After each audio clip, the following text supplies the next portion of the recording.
Dhe me njërë në studion tonë fantastike ka ardhur Lav Drimlita, njëna analistët e MID më të preferuar, do thoni ju pse, sepse është pro-amerikan si puna ime. Mirela Jorgo, e cila nuk ka nguruar asë njerë të thot mendimin e saj, edhe kur s'është pro-amerikan, ajo e thot, në gjitha rastet, dhe unë prandaj e dua. Faik Basha që ma keni lënë Faikun, lijet Faiku pa punë e qeverie, po është. Se nuk ishe protesti? Isha këtu mbrapa, në protest. Dhe vjen për herë të parë në studion Bardazi, po jo për herë të fundit shpresojmë. Redi Muçi, një deputet imi preferuar në Parlamentin Shqiptar, se ai gjithmonë bam e ngop atë që ka për të thënë, edhe nuk pranon kompromiset vogla kështu. E thot mendimin edhe i qëndron atij mendimi. Jo si deputetët e Partisë Demokratike që çojnë ligje edhe si miratojnë vetë. Më falni që e thash këtë, po jeni ufje. Më dhëmë, na falni se na kapa i komiteti diskriminimit, thot pse shani deputetët. Po ti qon ligjin dhe se voto. O, Redi, e kam gabim. Jo, ke drejt.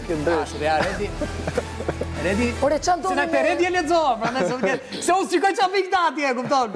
Nuk shikoj unë. Në i telenovel turke, kështu në ato bukrat, Ore, që zien. që ndodhe me protestën njerë? Gaz molotov dhe fishek zjarë. Se unë dukem sikur ka marrë në protestë. Ishte viti i ri? Ishte pyroteknika e ditës dhe festuan vitin e ri kinez, se ishte viti i ri Po me kinez. xhamin që patën?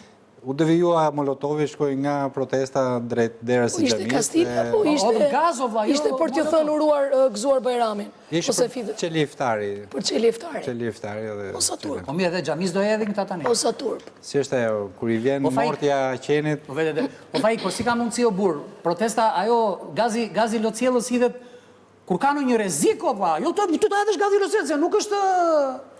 Nuk janë karamele dasme, e kupton? Unë e kuptoj në mënyrën se si e trajton ju këtë qast, është mjaft i rëndësishëm për shkak se ju nuk e ndoqët protestën se ishi live.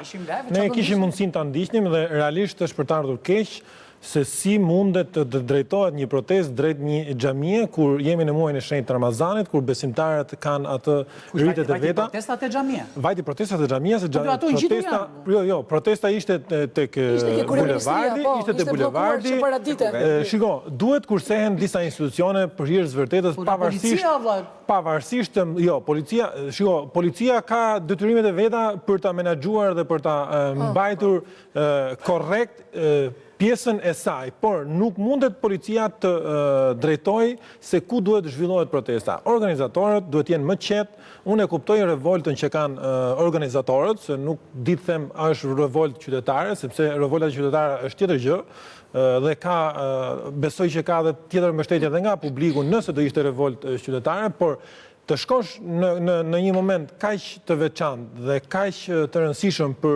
besimtarët, kur ata po kryen një rit, të shkosh dhe ta organizosh protestën tek xhamia, për mua është një zgjedhje e gabuar. Shiko, jam dakord, po nuk mundet të menaxhohet. Nuk analizohet kështu situatat. Duhet bjem dakord për një gjë që organizimi policia hedh gaz locjell sepse po hidheshe molotov drejt xhamis, drejt ndoshta ku diun selis, drejt parlamentit, drejt policisë, drejt qytetarëve edhe të gjithëve.